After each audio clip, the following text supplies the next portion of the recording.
right, LDWMMAC, there's your boy the Coach, live on the Coach's Show, the Coach's Show Live. Okay, guys, there have been, some articles coming out about the one championship, they're in debt. Like, I saw one article said they're $110 million in debt. Another article said that they're over $385 million in debt.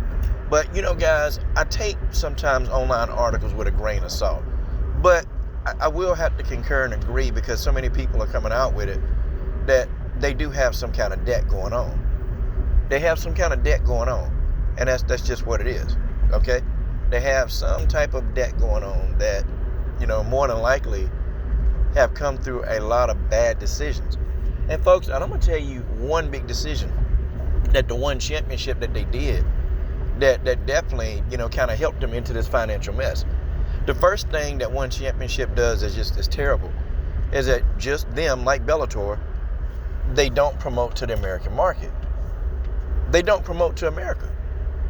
They don't have a lot of shows in America. Matter of fact, I don't know. I mean, if anybody in the comment section can correct me, not a one. Like, if you want to go and see a one championship fight, like, you legit have to go overseas. Like, if you want to sit there live, you got to go overseas. If not, you got to buy it on pay-per-view.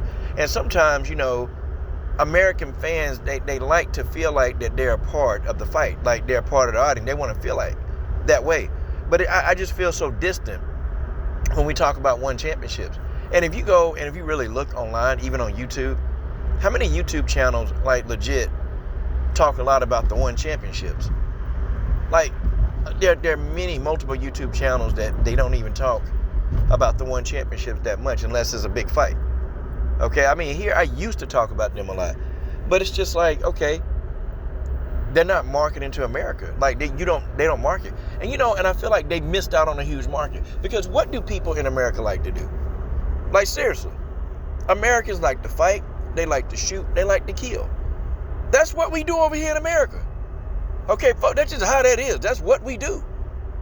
Okay, fighting and killing is a thing of norm in America. So you would think that they would try to do more marketing to America. And the same problems exist with Bellator. They market too far to an overseas market, and I understand, but you need to market to the places where fighting is just there. That's what people do, and people also have the money to actually pay for and buy these fights. That's a problem with one championship. You feel so distant, and really, fans, we're disconnected from a lot of the fighters there. It's like when you watch the one championships, it's like every time they have a show, you're seeing a brand new fighter. You're seeing a brand new fighter. Okay, and it's like, okay, who the hell is this? And then when that person fight, you try to follow them, but then the damn person don't have a fight until like a year from then. So it's like you can't even build a connection with that fighter over there. Now, we build connections with some of the fighters that used to be in the UFC. Then that's another thing too. Like, these guys, they start acquiring some UFC fighters. Acquiring them. And then these UFC fighters get over there and they bust. The only person that went over there, to me, and I think that they did a fairly decent job, was Demetrius Mighty Mouse Johnson. I mean, he went over there, did a good job, and he got his belt back. But, man, Sage Northcutt, man, look, Sage got laid out. Sage Northcutt, Goku got laid out. He tried to do a damn Kamehameha wave, and, man, look, that dude, whoever he was fighting, laid Sage out. Eddie Alvarez, Eddie Alvarez, I thought he was going to go over there and do some big things. Man, look, Eddie Alvarez been getting his ass whooped over there. But some of these big names over there, they don't pan out. They don't pan out. So when you invest, money into a fighter that you want to be one of your top fighters and you want it to be the face, that fighter has to be successful. See, people don't get it. Okay? Sponsorship deals. Okay? Sponsorship. Who are the number one sponsors of the one championships? The number one sponsors. Because in order for a fighter organization to actually be, successful, you have to have people that's backing you. And no, not just that mafia money. You got to have some people backing you, okay? I feel like the one championships, who are their major sponsors? I know they've got a few. And I'm doing this off the hip, okay? I was doing some research on one championships, and I want to think that Hayabusa. Hayabusa is one of their sponsors. You know, the people that make the gloves and, you know, make the Muay Thai shorts. Those people, I know Hayabusa is one of their sponsors. And they've got a couple more. I got to remember. Maybe you in the comment section can kind of tell me, you know, what exactly am I forgetting. But, you know, they're having these troubles. And then, you know, they have a lot of fights over in Asia. They have a lot of fights in Asia, but, you know, if you have fighters there that the Asian people over there don't connect to, then it's pretty much a foregone conclusion that they're not going to support the bout. Not going to support the bout. Okay, right now, I just think putting fights on in Europe it's a terrible time right now. With everything going on in the Ukraine, and then, you know, even now in Asia with the whole, you know, nuclear bomb situation going on in North Korea. It's just, I don't know, in Asia and Europe just seems like, it don't seem like the best place right now in this time frame, you know, probably for this year to put on a fight. But I could be wrong about that. But the one championship, they're doing it wrong. They're doing it wrong. Like, I feel disconnected with them.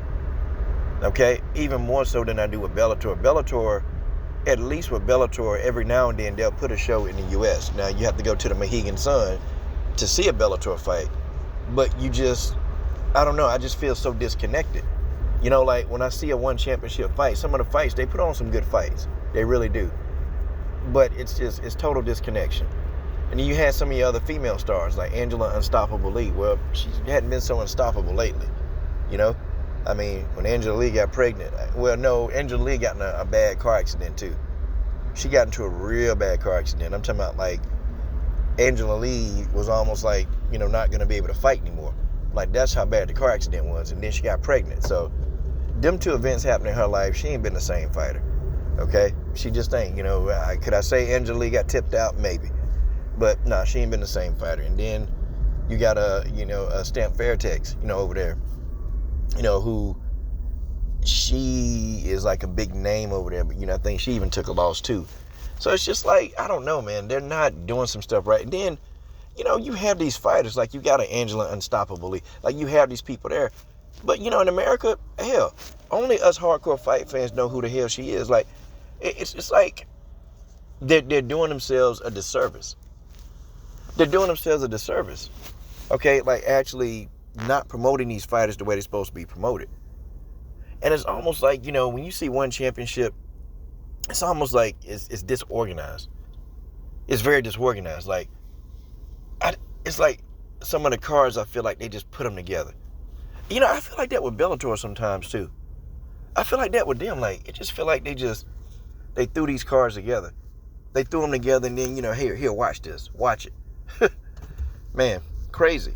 You know, I hope one championship don't go under. I hope they don't. I hope that they can find a way to recover.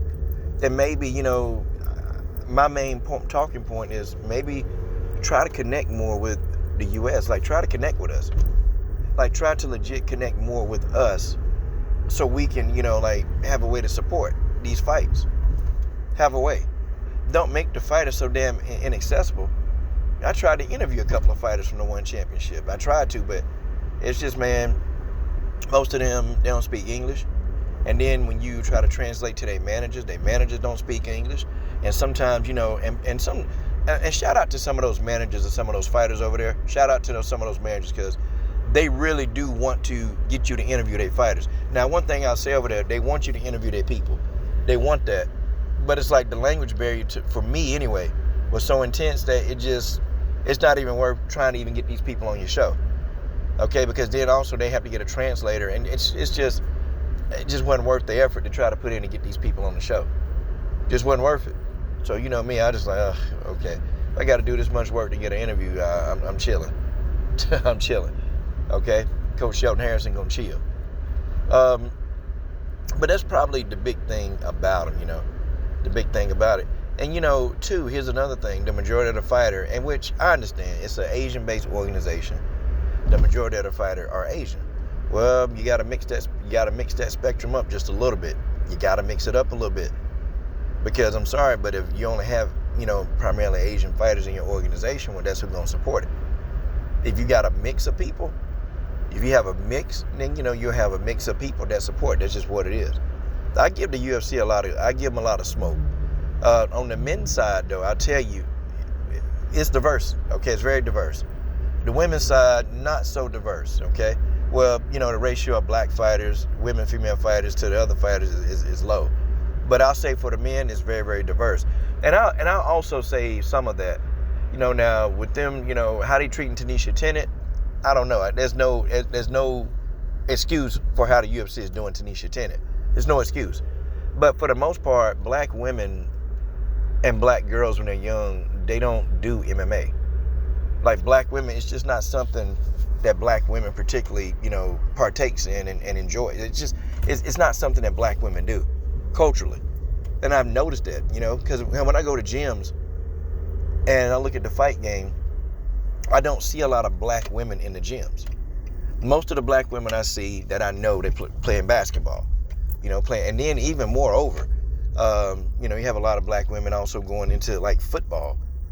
But I see basketball, most of the time basketball, I see black women playing basketball and track, okay? Running track, that's it. I don't see a lot of black women like in the fight game. I see, I've been to a couple of gyms where they do karate. I've seen some black women there. Taekwondo is starting to get popular with black women. But for the most part, I see a lot of Europeans. I see a lot of Hispanics. But it's just, I don't know. It's just never been a thing. Never been a thing. So, I don't know. And maybe they have to do some recruitment, try to figure out how to get more black people, women in the gyms. And also, too, it's the cost, man. It's expensive to be a fighter to train. It's expensive. Because when you first starting out, like if you can't get to like a gym that offer everything, I mean, you gotta go to striking training. Well, you gotta go pay somebody for that. Jiu-jitsu training, you gotta pay somebody for that. And if you lucky, some fighters, they go into high schools. They go into high schools and then they go and they train with high schoolers. But, some fighters are lucky, they get to do that. But everybody don't have that luxury. You have to go pay to wrestle with people. MMA is expensive. And so some black women, they look at that and be like, well, why am I going to pay all this, when I can just, go play basketball, play one fee, and then be here and just do what I got to do. And that's how they're looking at it. So MMA is expensive. Whether you like it or not, it's expensive. And some people, they're just going to one part of it because they can't afford all three of the parts together. But the one championship, they can fix this. They can fix it, but they got to make better business decisions. They have to do it. You can't sit back and keep marketing to one area and then think that that's going to, excuse me, sir, I'm going to grab one of these. Now, let me get that, man. I don't want to get in your way. All right. And I'm going to grab one more, man. Let me step back, get out of your way, my man. No, I'm in your way because you are the man. No, your job is carried. I'm trying to be like you, sir. Thank you. Yes, sir. Yes, sir. Okay. But anyway, yeah, that's my take on that. So hopefully one championship, they get their act together and, try to make it do what it do.